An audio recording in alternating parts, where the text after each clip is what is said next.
Okey, alhamdulillah hari ini dihadirkan seorang adik ni ada satu cabaran. Dari mana ni?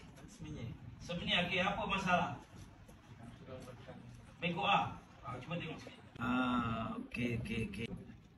Duduk bersakit diri sakit. Lepas tu pernafasan ganggu pernafasan. Selain daripada itu aktiviti harian dan gangguan. Okay, cuba bangun dulu. This is this part lah. Okey. Dua side. Ini satu. Dua side.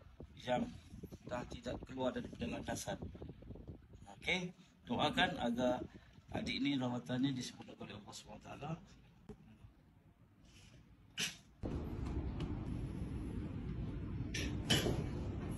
Hai,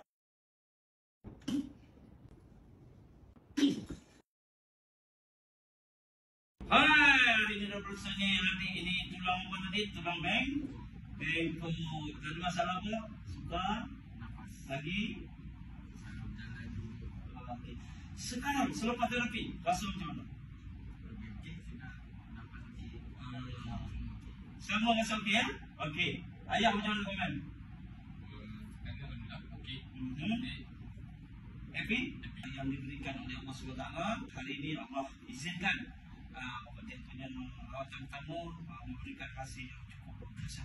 Jadi kalau anda ada pasangan tinggalkan komen yang berkuasa. Di mana ada kemauan di situ ada jalan. Okay, follow saya di Master DS Jalan TJMT Rapid Social. Tadi kita rawat penuh krim orang capsicum, minyak batu menara dan juga kayu putih untuk adjustment dan juga saraf. Okey.